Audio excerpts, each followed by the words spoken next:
I do think that we need to discuss this because it is such a recurring complaint that people are having about the new Percy Jackson show, that they are making all of these changes and that some things are happening way too fast. And there are so many reasons why I fundamentally disagree with this criticism. There are very valid criticisms of the show, as there are with any show that you watch. In particular, I do see a lot of people complaining about the pacing of the show, and I agree that it is a bit odd at times, but I tend to like slower moving shows. Another criticism I keep seeing is that they are telling rather than showing in the show.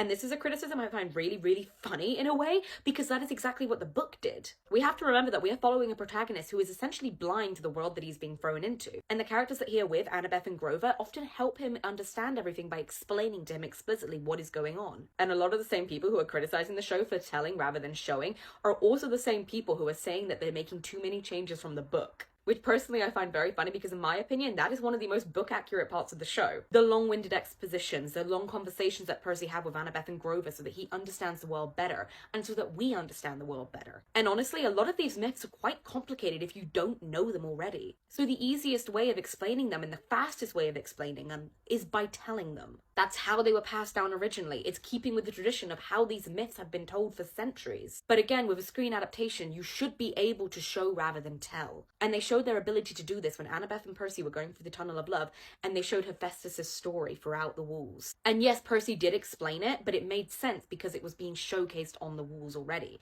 It was part of the plot. And so if we're criticizing the show alone, I can understand why pacing and telling rather than showing are two of the main faults that it has. But a part of me is always a little bit annoyed when die-hard book readers get annoyed at an adaptation for not being exactly like the book. The bottom line is that very few adaptations are going to be exactly like the original if you are changing the medium. And I would understand if the changes were bad, but they're not bad. And the criticisms were the exact same for the Percy Jackson movie, except there's a fundamental difference here. The Percy Jackson movie, all of the changes they made the story worse. The characters weren't any more developed, there was less depth to the narrative, and it overall left viewers feeling like the movie fell flat. Whereas with the Percy Jackson show, the changes are good. They make the show better. Some people are complaining that the characters are figuring out obstacles too fast, but my main gripe when reading the book was that they weren't realizing when there were obvious obstacles in their way. And yes, these are 12-year-olds, they're kids, they don't really understand a lot, but Annabeth in particular is meant to be one of the most formidable demigods of her age. She's known as being one of the most promising demigods in the entire camp.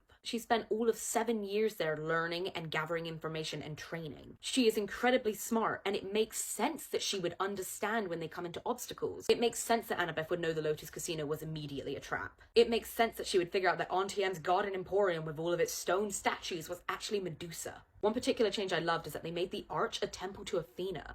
That is something that makes much more sense compared to what it was in the books, where Annabeth just wanted to go sightseeing, which is almost kind of out of character for her, because yes, she loves architecture, she really wants to be an architect, but she's also incredibly dedicated to the mission at hand. And I know a lot of you will come in here and say, but she's still a 12-year-old, she's still allowed to have fun. And you're right, she is. I believe that the show is a slightly different portrayal of all of the characters that we've seen so far, and I feel like it elevates them to who I always thought they were. I said in the comments in my previous video that I feel like Rick didn't really know what to do with Grover at all until book 3, but now he knows what Grover is and who Grover is as a person, so he can set up Grover's character arc from the very start. And that is fundamentally a good change. Annabeth being whip-smart and prideful and always dedicated to the mission from the very beginning is a good change. Us getting a deeper look into Percy's struggle with his own mental health and his own state in the world is a good change. I am a fundamental believer that adaptations do not have to be 100% faithful to every aspect of the book, as long as they are true to the core of the book,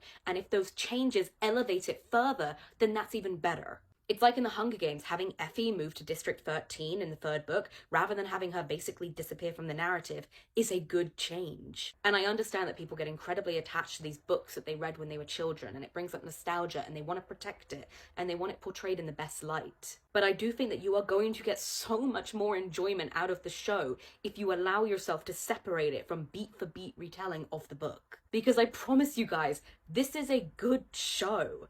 It has its flaws, every show has its flaws, but it is overall a very good show with a lot of heart. And the final thing I want to say is that some people have been complaining because some plot points from later books have been happening already in the show. And the same thing happened with the Shadow and Bone series on Netflix, and that is a perfect example of why I think they did that. Because TV shows are different in creation compared to books. And if worst case scenario, Rick was only able to publish 1 or 2 books, and his agent dropped him, and his publisher dropped him, and they said, it's not selling, we don't want any more, but he had a loyal fan base that really wanted more, he could still potentially self-publish a book and continue on the series. The same is not for TV shows. And so when you have this horde of very loyal, very dedicated fans who desperately want certain things portrayed and certain things brought up in the show, but you don't have a guarantee that your show is going to continue, you do try and slip it in earlier on. And I honestly don't believe that with the Percy Jackson show, what they have been adding on earlier, it doesn't inhibit the story. It's not like a fan service. It's not rushed. These are all aspects that we can flesh out further. It's just another way that we're elevating the characters and we're bringing more depth to the story. And these are just my 2 cents. It's just my opinion. But I do think people would enjoy the show a lot more if they're able to let go of the fact that they want a beat for beat retelling of everything that happens in the book exactly as it was written. Because you guys are really missing out. This is a good show. And it's made by people who have such love for these book series. They don't want to do it wrong. They want to do it justice. Let them.